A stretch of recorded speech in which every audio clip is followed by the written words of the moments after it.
नमस्कार दोस्तों, स्वागत है आपका एग्ज़ाम वॉरियर में। आज मैं रीजनिंग की दूसरी क्लास लेकर आया हूं आपके सामने, जो कि हिमाचल प्रदेश पुलिस कांस्टेबल और एसएससी जीडी के लिए फ़ायदेमंद रहेगी और उन अभ्यर्थियों के लिए भी ये ज़रूरी है जिनके पेपर में सिटिंग अरेंजमेंट रिलेटेड पज़ल पूछा जाता है। जैसे कि मैंने कल की क्लास में आपको करवाया था सिटिंग अरेंजमेंट और ये पज़ल कितने टाइप के होते हैं, इनमें कुछ इंपॉर्टेंट लाइन होती है, ये कितने प्रकार की होती है।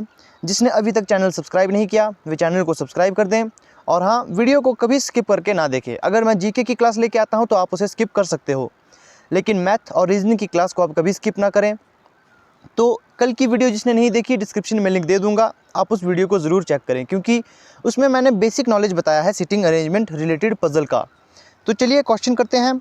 जो आज मैं क्वेश्चन लेके आया हूँ, इस टाइप के क्वेश्चन की पूछे जाने की आशंका है एचपी पुलिस कांस्टेबल में, क्योंकि ज़रूरी नहीं कि सिटिंग अरेंजमेंट में वही पूछा जाए। जैसा कि मैंने आपको कल बताया था कि फ्लोर बेस्ड ज़रूरी नहीं हर बार फ्लोर बेस्ड आए।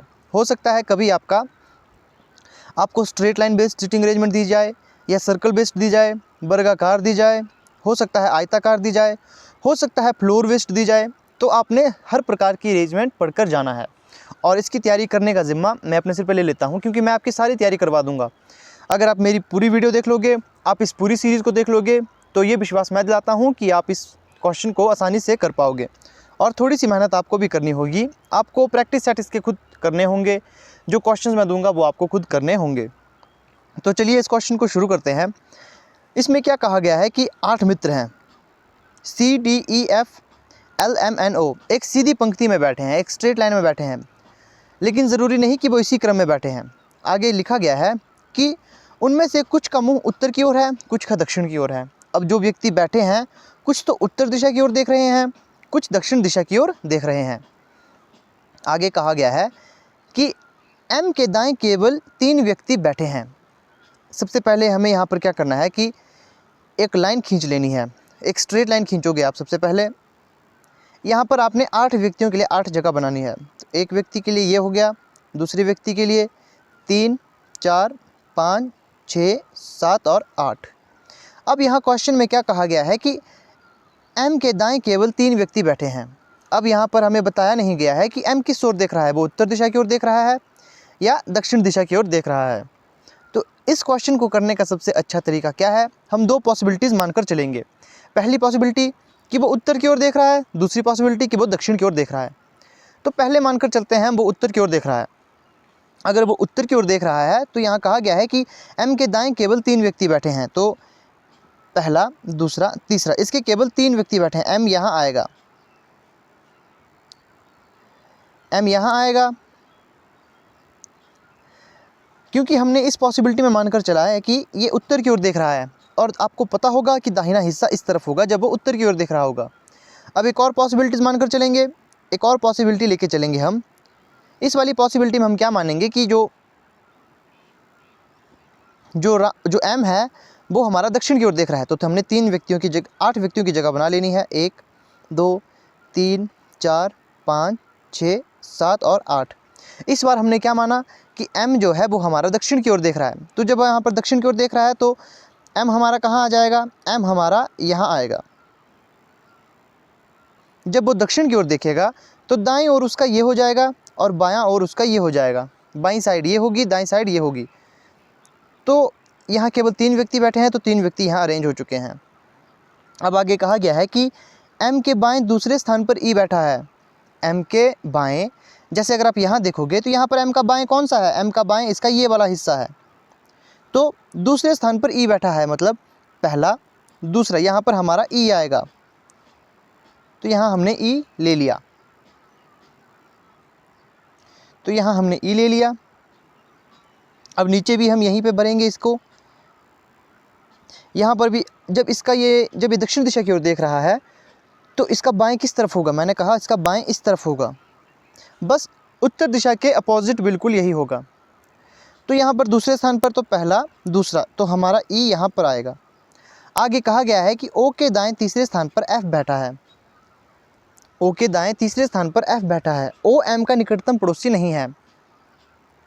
क्वेश्चन में कहने का मतलब है जो O है, O के दाएं तीसरे स्थान पर F बैठा है, मतलब जहाँ पर O बैठा है उसके दाएं तीसरे स्थान पर, हमें इसकी डायरेक्शन पता नहीं है किस ओर देख रहा है। अगर ये उत्तर दिशा की ओर देख रहा है तो तीसरा स्थान यहाँ पर इस तरह से, अगर ये दक्षिण की ओर देख रहा होगा तो तीसरा स्थान इस तरह से ये बैठा है।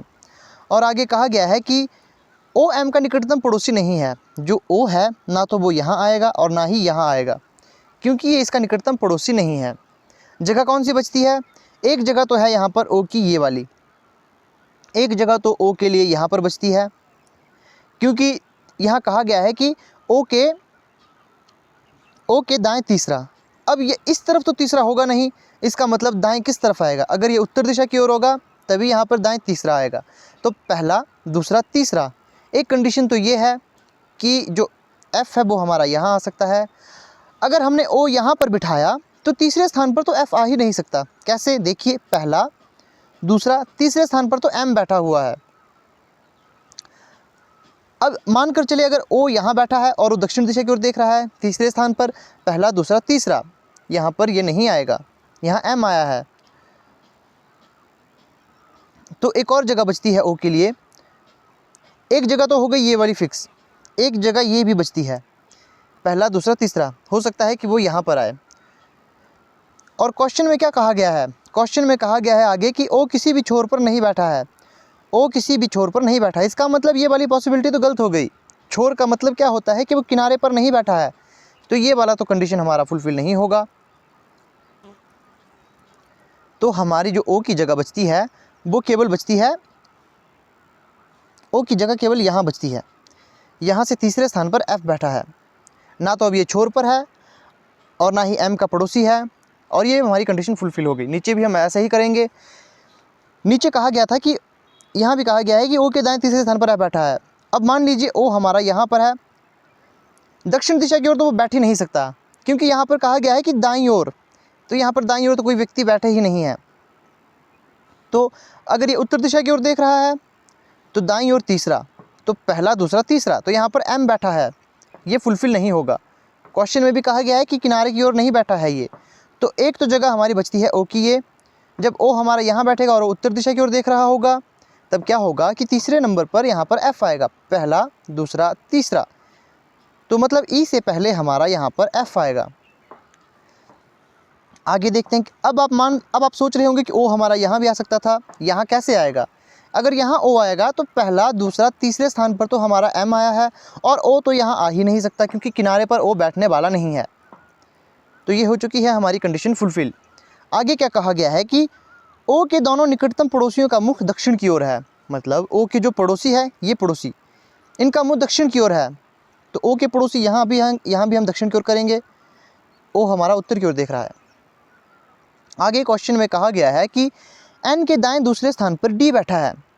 जहाँ पर एन बैठा है उसके दाएं दूसरे स्थान पर डी बैठा है। अब देखिए, एन हमारा एक तो यहाँ पर बैठ सकता है, एन यहाँ भी बैठ सकता है, क्योंकि यहाँ पर दाएं दूसरे पर डी बैठ रहा है। ये कंडीशन फुलफिल हो रही है।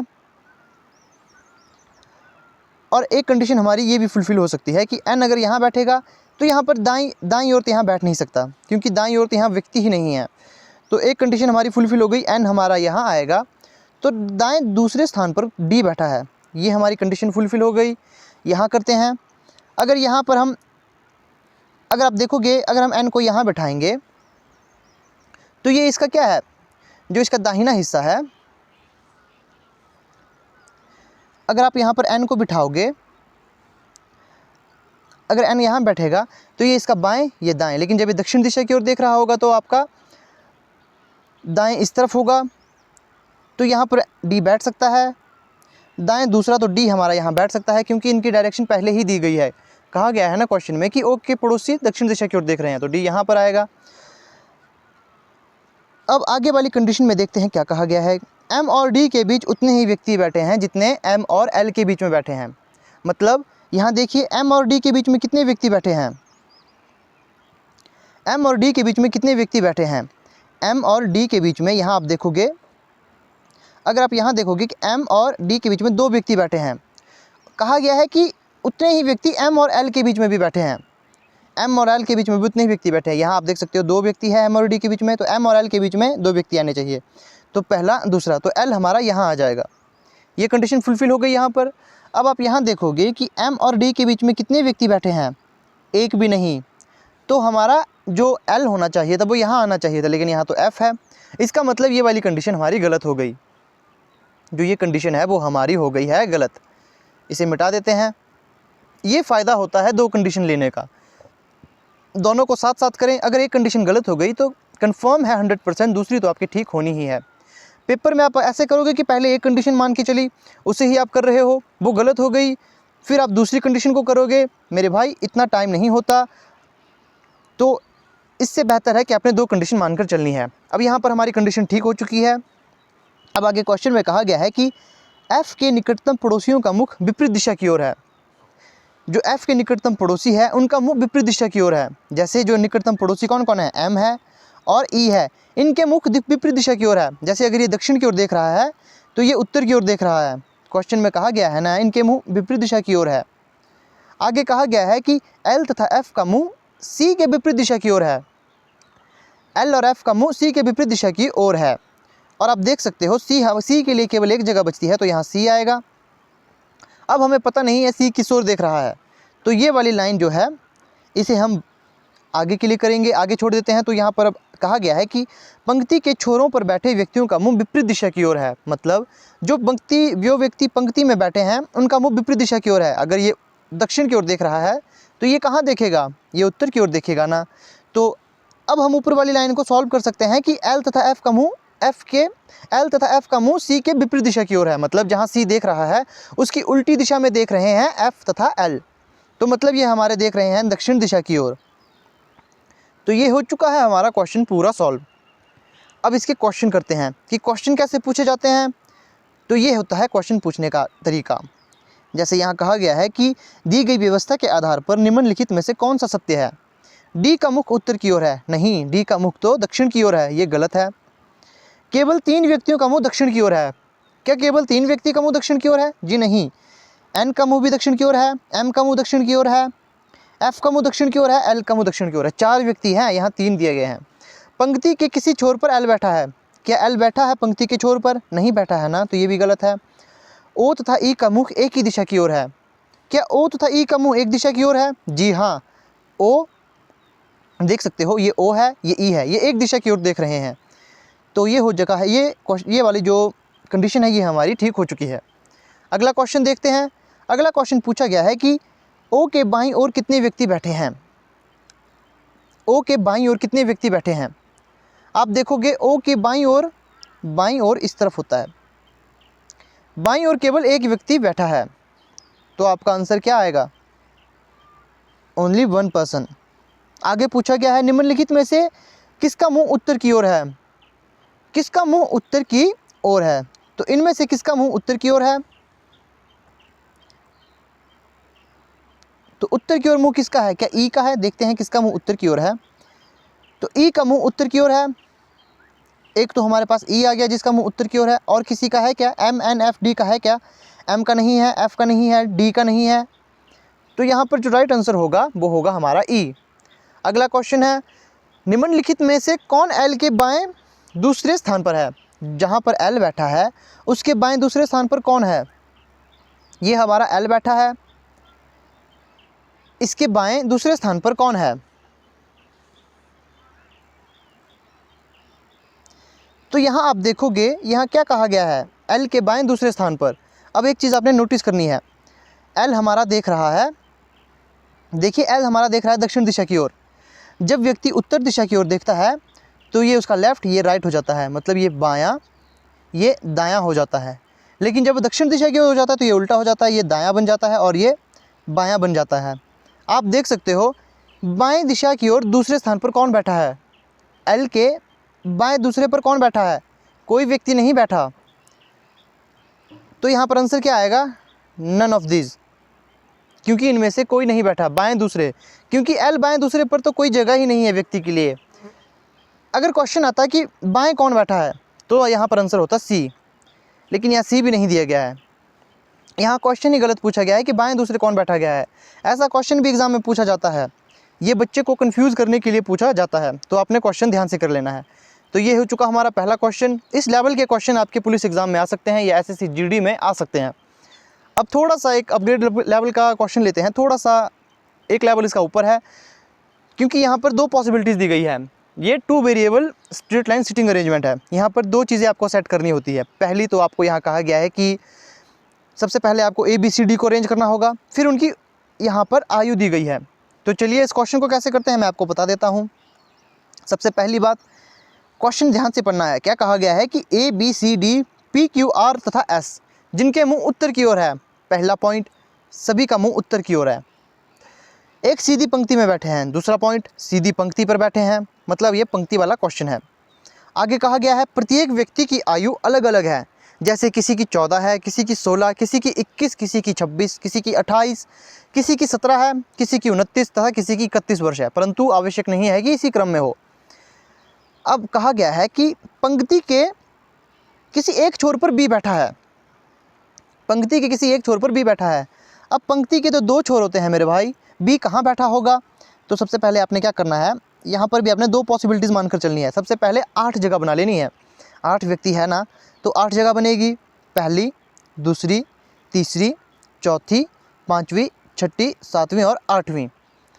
कहा गया है कि किसी पंक्ति के छोर पर बी बैठा है। अब मैं मानकर चलूँगा कि जो बी है, पहली कंडीशन में मानकर चलता हूँ कि बी यहाँ बैठेगा। अब दूसरी कंडीशन बनानी होगी, इसमें भी 8 व्यक्ति बिठाने होंगे। 8 व्यक्ति बिठा दिए, तो इस कंडीशन में मैं मानकर चलता हूँ कि बी मेरा इस वाली कंडीशन में बैठा है। जो दूसरी कंडीशन में मानकर चलूँगा कि बी मेरा यहाँ बैठा है, इस वाले छोर पर बैठा है। क्योंकि पंक्ति के दो छोर है ना, तो यहाँ बताया नहीं गया है कि किस छोर पर बैठा है, तो हमने यहाँ पर दोनों कंडीशन मान के ले ली है। तो यहाँ पर आगे कहा गया है कि जिस व्यक्ति की आयु 16 वर्ष है, अभाज्य संख्या नहीं है। जिस व्यक्ति की आयु 16, यहाँ कहा गया है कि Q की आयु एक अभाज्य संख्या नहीं है।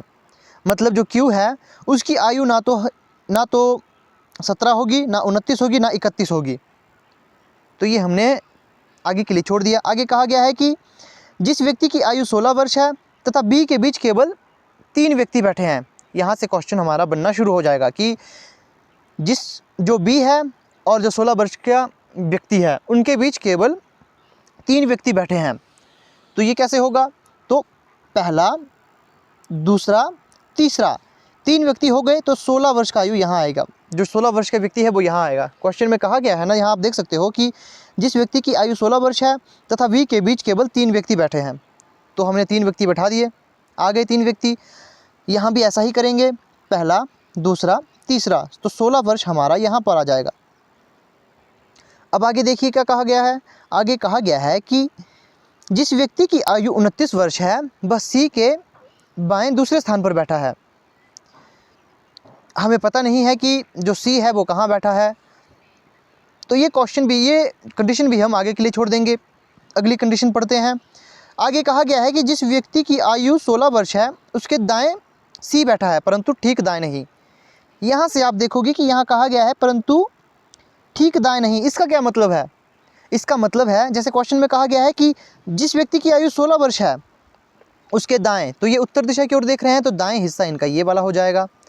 यहाँ कहा गया है कि दाएं C बैठा है, ठीक दाएं C नहीं बैठा, मतलब बिल्कुल इसके इमीडिएट C नहीं आएगा। C हमारा यहाँ भी आ सकता है, यहाँ भी आ सकता है। तो चलिए यहाँ पर देखते हैं C कहाँ कहाँ आएगा। तो जो पहली कंडीशन है, मैं मानकर चलता हूँ कि 16 यहाँ है, तो C मैं मानकर यहाँ चलता हूँ, और C यहाँ भी आ सकता है। दो कंडीशन है, तो C यहाँ भी आ सकता है, C यहाँ भी आ सकता है। आगे देखिए क्या लिखा है। आगे लिखा है कि बाईं ओर से तीसरे स्थान पर D बैठा है। बाईं ओर से तीसरे स्थान पर D बैठा है। पहले हम इसी कंडीशन को पढ़ते हैं। यहाँ कहा गया था कि जिस व्यक्ति की आयु 16 वर्ष है उसके दाएं C बैठा है, परंतु ठीक दाएं नहीं। बाईं ओर से तीसरे स्थान पर D बैठा है। तो इसके कहने का मतलब क्या है? बाईं ओर से, इस ओर से तीसरे स्थान पर हमारा D बैठा है। तो पहला, दूसरा, तीसरा, यहाँ पर D बैठा है, तो यहाँ भी D आएगा, क्योंकि क्वेश्चन में ही कहा गया है ना कि D बैठा है बाईं ओर से तीसरे नंबर पर। तो ये हो चुका। अब आप ऊपर वाली कंडीशन को अगर आप देखोगे, जो क्वेश्चन यहाँ पे पूछा गया था, जैसे यहाँ क्या कहा गया था कि 29 वर्ष, जिस व्यक्ति की आयु 29 वर्ष है बस C के बाएं दूसरे स्थान पर बैठा है। ये हमारा क्वेश्चन यहाँ से सॉल्व हो जाएगा कि 29 वर्ष का जो व्यक्ति है वो कहाँ बैठा है? C के बाएं दूसरा। तो बाएं दूसरा, अगर आप यहाँ पर सी है तो सी के बाएं दूसरा तो 16 है, ये नहीं आएगा, तो मतलब ये तो हमारा नहीं आएगा। लेकिन अगर सी यहाँ बैठा है, किनारे पर बैठा है, तो बाएं दूसरे स्थान पर 29 वर्ष का जो व्यक्ति है वो आ सकता है। जो 29 वर्ष का व्यक्ति है वो यहाँ आ सकता है। अब आप सोच रहे होंगे मैंने यहाँ क्यों नहीं लिया? अरे भाई, यहाँ 16 वर्ष का व्यक्ति पहले ही बैठ चुका है। अब यहाँ भी ऐसा ही होगा, अगर सी यहाँ है तो यहाँ पर ये नहीं आएगा, क्योंकि दूसरे नंबर पर 16 बैठा है, बाएं दूसरे पर 16 बैठा है, तो सी हमारा यहाँ आएगा। दूसरे नंबर पर 29 वर्ष का व्यक्ति बैठा है, ये कंडीशन भी फुलफिल हो गई। डी भी बैठ चुका है। अब यहाँ कहा गया है कि उन व्यक्तियों में से जो सबसे बड़ा है वह डी का निकटतम पड़ोसी नहीं है। सबसे बड़ा कौन है? 31, मतलब 31 तो यहाँ नहीं आने वाला, 31 यहाँ नहीं आएगा, निकटतम पड़ोसी नहीं है वो इसका, डी का। आगे कहा गया है कि जो सबसे छोटा नहीं है। अब ये क्वेश्चन आपको यहाँ से कंफ्यूज करेगा। जिसने मेरी कल की क्लास देखी होगी उसे पता होगा कि ये जो का संबंध किससे है। यहाँ कहा गया है कि वह डी का निकटतम पड़ोसी नहीं है, जो सबसे बड़ा है, जो सबसे छोटा नहीं है। मैंने कहा था कि जो से पहले जो व्यक्ति आया है, जो से पहले कौन व्यक्ति आया है? जो से पहले आया है डी, तो ये डी के रेस्पेक्ट में कही गई बात है। यहाँ कहा गया है कि डी सबसे छोटा भी नहीं है। एक कंडीशन, सबसे बड़ा व्यक्ति यहाँ नहीं आएगा और डी सबसे छोटा भी नहीं है, इसे आपने नोट कर लेना है। आगे देखते हैं क्या कहा गया है। आगे कहा गया है कि जो व्यक्ति सबसे बड़ा है उसके ठीक दाएं पी बैठा है, ठीक दाएं पी बैठा है उसके। जैसे मतलब 31 अगर यहाँ आएगा तो इसके बिल्कुल बाएं पी बैठा है, बाएं नहीं दाएं, जो व्यक्ति उसके दाएं, जी हाँ दाएं। तो आप देख सकते हो अगर हमारा यहाँ पर 31 है एक जगह तो ये बचती है, तो यहाँ पर क्या पी आएगा? इसके दाएं और पी आएगा? नहीं आ सकता ना, क्योंकि यहाँ तो सी पहले से है, तो ऐसी तो एक ही जगह बचती है। ये 31 यहाँ आएगा तो ठीक दाएं पी बैठा है, ये हो चुका। अब यही कंडीशन हमने यहाँ फुलफ़िल करनी है हमने ये कंडीशन। तो 31 तो यहाँ नहीं आएगा क्योंकि ये इसका निकटतम पड़ोसी नहीं है, और 31 यहाँ भी नहीं आ सकता क्योंकि इसके ठीक दाएं पी आना चाहिए, तो पी को यहाँ जगह नहीं है। तो एक कंडीशन बचती है, वो है एक जगह बचती है, अगर यहाँ पर ये 31 आए तो यहाँ पर हमारा पी आ जाएगा। तो चलिए अब आगे देखते हैं क्या लिखा है। आगे कहा गया है सी की ना तो 14 और ना ही 17 वर्ष की आयु है। सी ना तो 14 आएगा, सी के पास ना तो 14 वर्ष आएगी और ना ही 17 वर्ष आएगा, ना तो 14 ना ही 17, ये भी नोट करके लिख लिया। आगे कहा गया है कि डी के निकटतम पड़ोसियों के आयु के बीच 5 वर्ष का अंतर है। इसका क्या मतलब? यहाँ देखोगे, यहाँ कहा गया है कि डी के निकटतम पड़ोसियों के बीच 5 वर्ष का अंतर है। जैसे जो डी के निकटतम पड़ोसी है, जैसे ये हो गया और ये हो गया, इनमें 5 वर्ष का फ़र्क आएगा, इनका अंतर 5 वर्ष आना चाहिए। अब 5 वर्ष किस किस से आएगा? तो यहाँ अगर हम देखेंगे 5 वर्ष का जो अंतर आएगा, अगर इसकी आयु होगी 21, अगर इसकी आयु 21 वर्ष है तो ही यहाँ पर 5 वर्ष का अंतर आ रहा है, तो 21 वर्ष इसकी आयु होगी। अब यहाँ हम देखेंगे, यहाँ पर देखेंगे कि ऐसी आयु जिसमें 5 वर्ष का अंतर हो, तो 16 तो यहाँ आ चुका, इसका मतलब यहाँ पर 21 नहीं आएगा। और किन किन दो आयु में 5 वर्ष का अंतर है? आप देखोगे कि जो 26 है, 26 में और 21 में, इसमें भी तो 5 वर्ष का अंतर है। तो अभी हमें पता नहीं है कि 26 यहाँ आएगा या 21 यहाँ आएगा, तो अभी हम ये मानकर नहीं चलते। तो अगले क्वेश्चन को देखते हैं, अगले कंडीशन को देखते हैं। यहाँ कहा गया है कि जिस व्यक्ति की आयु 26 वर्ष है तथा एस के बीच केवल 2 व्यक्ति बैठे हैं। 26 वर्ष की आयु किसकी है और एस के बीच केवल 2 व्यक्ति बैठे हैं। तो अगर 26 वर्ष की आयु मैं यहाँ मानकर चलता हूँ तो 2 व्यक्ति यहाँ आ जाएंगे, तो एस यहाँ आ सकता है, क्योंकि यही कंडीशन बचती है एक, तो एकमात्र यही कंडीशन बचती है। तो यहाँ पर अगर मैं यहाँ मान के चलूँ, 26 में यहाँ मानकर चलूँ, तो एस यहाँ आएगा, तो एस हमारा यहाँ आ सकता है, और ये कंडीशन भी हमारा फुलफ़िल करने वाला है। 26 अगर यहाँ आएगा तो एस हमारा यहाँ आ सकता है। एक कंडीशन दूसरी हो सकती है कि अगर 26 यहाँ आए, अगर 26 यहाँ आए तो एस कहाँ आएगा?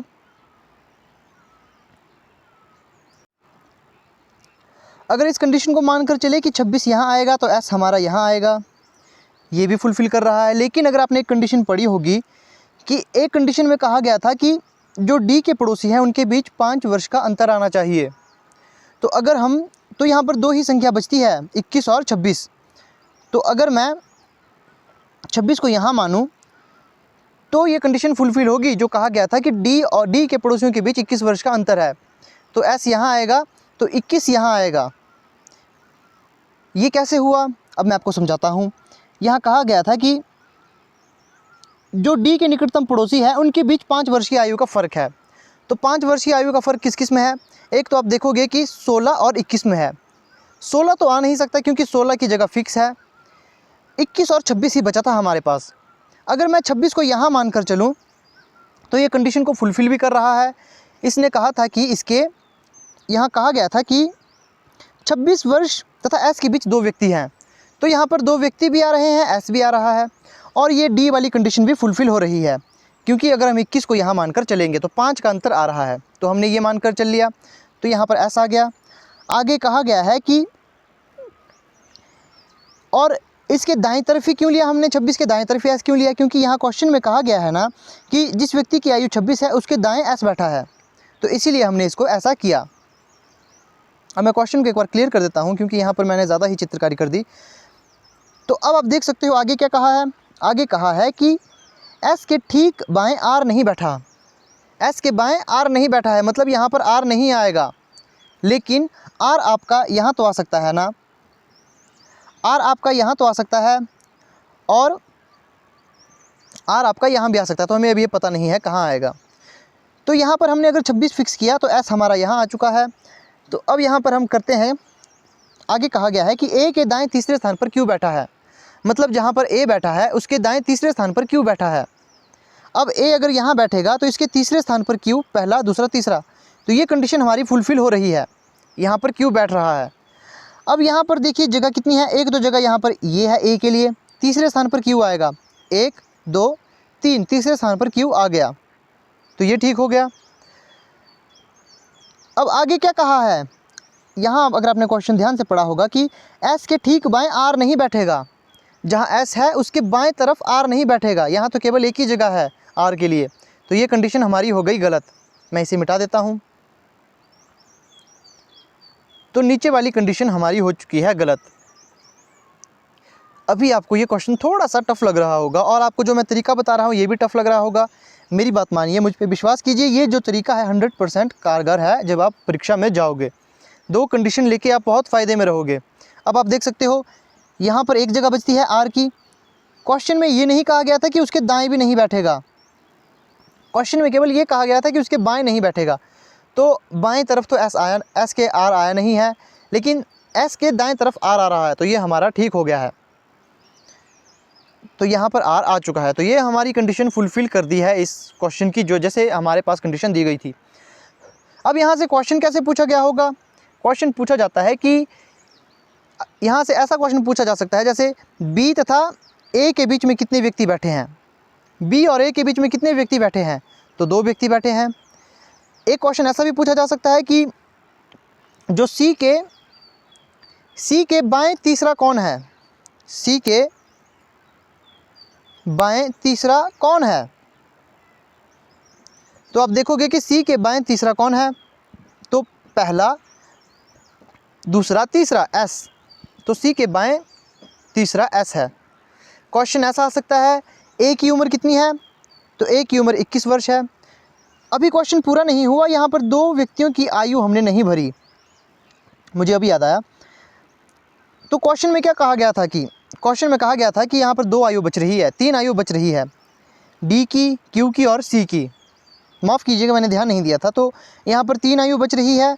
सबसे पहली बात, C के कंडीशन में क्या कहा गया था कि C ना तो 14 ना ही 17 है, ना तो C 14 वर्ष का है ना ही 17 वर्ष का है, तो एक ही आयु बच रही है C के लिए, वो है 28 वर्ष की। क्योंकि C ना तो 14 है ना 17 है, तो 28 वर्ष की आ रही है। ऊपर मैंने आपको बताया था कि एक क्वेश्चन था यहाँ पर D के संबंध में, यहाँ पर कि जो सबसे बड़ा है वो D का निकटतम पड़ोसी नहीं है, जो सबसे छोटा नहीं है। मैंने आपको बताया है जो शब्द के रेस्पेक्ट में कही गई बात उसके लिए कही जाती है जो से ठीक पहले आया है, जो से ठीक पहले सी आया है, उसका डी आया है, इसका मतलब डी सबसे छोटा नहीं है। सबसे छोटी उम्र 14 है, तो यहाँ पर 14 नहीं है, तो 14 यहाँ आएगा। एक उम्र बचती है, वो है 17 साल की, तो 17 उम्र है डी की। तो ये हमारा क्वेश्चन हो गया फुलफिल पूरा। अब यहाँ से क्वेश्चन ऐसा भी पूछा जा सकता है कि बी की उम्र कितनी है, तो आप बोलोगे बी की उम्र 17 है, बी की उम्र 31 है। डी की उम्र कितनी है, डी की उम्र हमारे पास 17 है। ऐसा भी क्वेश्चन आ सकता है कि ए और डी की उम्र का योग कितना है। ए की उम्र कितनी है, 21 है, डी की उम्र कितनी है, 17 है, तो 8 और 3 38। ऐसे क्वेश्चन भी पूछा जा सकते हैं। और क्वेश्चन ऐसे भी आ सकते हैं कि ए बी सी की, जैसे मान लीजिए ए डी पी की आयु का औसत कितना है, ऐसे क्वेश्चन भी आ सकते हैं। तो ये सब आपने प्रिपेयर कर लेने हैं, ये काफ़ी आसान होते हैं। तो धीरे धीरे आप प्रैक्टिस कीजिए, जितना आप प्रैक्टिस करोगे उतने आपको ये क्वेश्चन समझ आएंगे।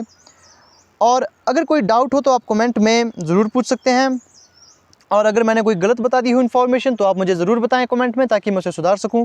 और अगर आपको लगता है कि वीडियो काम की है या फिर आपका कुछ इससे नॉलेज बढ़ा, तो प्लीज़ इसे शेयर ज़रूर करें। और जिन्होंने अभी तक चैनल को सब्सक्राइब नहीं किया वे चैनल को सब्सक्राइब ज़रूर करें। और जैसे जैसे पुलिस का एग्ज़ाम नज़दीक आएगा, मैं हिंदी ग्रामर की ट्रिक्स लेके आऊँगा। आपको हिंदी ग्रामर पूरा पढ़ने की ज़रूरत नहीं है, मैं आपको शॉर्ट ट्रिक के माध्यम से पूरा करवा लूँगा। पूरा आपने पढ़ना क्या है, तो एक चीज़ आपने पढ़नी है, वो है संधि विच्छेद।